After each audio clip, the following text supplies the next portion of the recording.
안녕하세요. 김효진 목사입니다. 이 영상은 성경 통독하시는데 도움을 드리기 위해 마련한 영상입니다. 통독을 하면서 익숙하지 않은 배경과 내용들로 인해 어려움을 겪는 성도분들이 조금이나마 도움이 될까 싶어 마련한 것인데요. 조금만 관심을 기울이시면 읽으시는데 유익이 있을 겁니다. 그럼 오늘 읽을 부분에 대한 안내를 해드리겠습니다.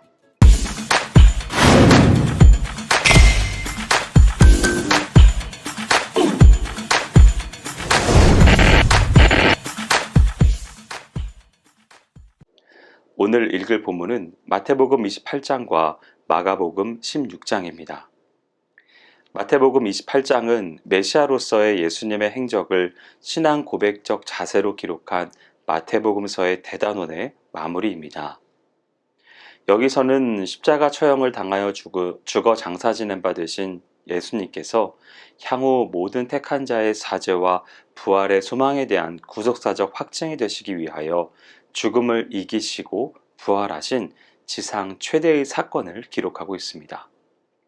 1절에서 10절은 암울했던 전장의 예수님의 순환과 죽음에 관한 언급과는 달리 예수님의 부활이라는 기쁜 소식을 기록하고 있습니다. 예수님은 그의 순환과 함께 부활에 대해서는 수차에 걸쳐 예언하셨습니다. 그 예언대로 예수님께서는 이제 십자가의 죽음이라는 처절한 절망을 뚫고 부활하심으로 인류 역사에 새롭고 영원한 빛을 비추셨으며 진정 자신이 하나님의 아들이시며 메시아라는 사실을 확증하셨습니다. 따라서 이러한 예수님의 부활은 기독교 신앙의 핵심이자 모든 성경의 중심이라 할 수 있습니다.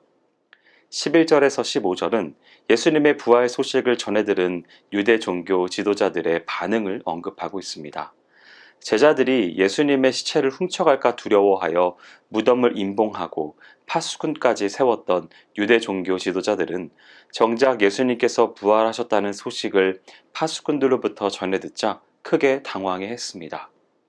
그렇지만 그들은 다시금 사악한 음모를 계획하는데 날조된 제목으로 예수님을 십자가에 못 박았던 것과 같이 날조된 증인과 소문으로 예수님의 부활을 은폐하고자 했습니다. 파수꾼들을 돈으로 매수하여 마치 제자들이 예수님의 시체를 훔쳐간 것처럼 소문을 내게 했던 것입니다. 하지만 그들의 이러한 시도는 일부 유대인들에게 성공했을런지는 몰라도 결국 아무 소용이 없게 되고 말았습니다.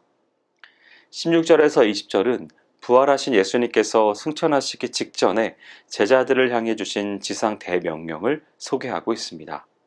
마태는 다른 복음서의 기록자들과는 달리 부활하신 예수님의 지상 활동에 대해서 언급하기보다 곧바로 예수님의 승천과 지상 명령에 대해 언급하고 있는데 그 이유는 예수님의 부활 사건이 지니는 역사적인 진실성에 대해 불필요한 변증을 생략함으로써 오히려 성경 독자들의 관심을 복음 전파와 그리스도의 재림으로 이끌기 위한 것이라고 할 수 있습니다.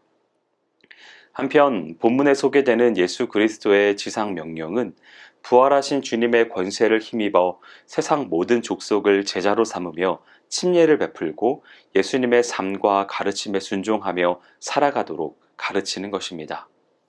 이러한 지상 명령과 더불어서 예수님께서는 우리에게 항상 함께 있겠다는 약속을 더해 주셨습니다. 마가복음 16장은 종으로서의 예수님의 측면을 강조해서 기록한 마가복음서가 마무리되는 장입니다. 1절에서 9절은 안식일이 끝난 후 예수님의 무덤을 찾아간 여인들의 이야기를 다루고 있습니다.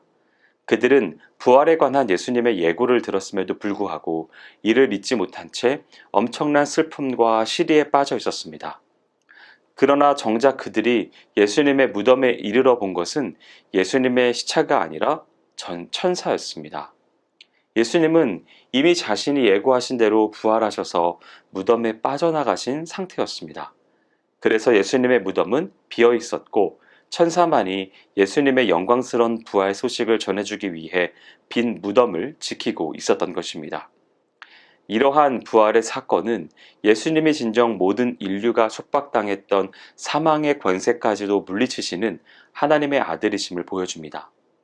또한 성육신하심으로 낮아지기 시작한 신분이 끝나고 다시 하나님의 아들로서의 신분을 회복하는 승리의 신분이 시작되고 있음을 보여줍니다. 9절에서 14절은 부활하신 예수님께서 직접 나타나심으로 이를 확고히 증거하는 내용으로 구성되어 있습니다. 즉 본문은 막달라 마리아를 비롯한 여인들이 전해주는 부활 소식을 믿지 않은 제자들에게 이번에는 예수님께서 친히 나타나셔서 자신의 부활을 증거하고 계심이 묘사됩니다. 성경의 기록들을 종합해 보면 부활하신 예수님께서 사람들 앞에 나타나신 것은 적어도 10회 이상이나 되는데, 그 중에서 본문은 막달라 마리아에게 부활하신 예수님께서 나타나신 사건과 엠마오를 향해 가던 두 제자에게 예수님께서 나타나신 사건, 그리고 도마를 포함한 11명의 제자들 앞에 예수님께서 나타나신 사건만을 간략하게 소개하고 있습니다. 이를 통해 마가는 예수님의 부활 소식을 전해 들은 제자들의 최초 반응이 지극히 불신앙적이었다는 사실을 알려주고 있습니다. 15절에서 20절은 기독교인들의 의무가 무엇인지를 밝히는 부분입니다. 부활하신 후에 40일 동안 지상에 머물러 계시던 예수님께서는 드디어 하늘로 승천하실 때가 되자 온 천하에 다니며 만민에게 복음을 전파하라는 지상 명령을 제자들에게 주셨습니다. 물론 제자들이 복음을 증거하기 위해 필요로 하는 권능 역시 예수님께서는 약속하셨는데, 나중에 사도 바울이 행하게 되는 이적도 여기에 근거한 것이 됩니다. 한편 예수님께서는 승천하신 후에 제자들은 지난날의 나약함과 불신앙을 벗어버리고 전혀 새로운 모습으로 복음을 담대히 전파하기 시작했습니다. 그러자 예수님께서 약속하신 대로 놀라운 표적들이 일어났는데, 결국 이것은 제자들로 하여금 더욱 힘차게 복음을 증거할 수 있도록 능력을 주신 것입니다. 여기까지 마태복음 28장과 마가복음 16장을 성경 통독하실 때에 도움이 될 만한 내용을 전해드렸습니다.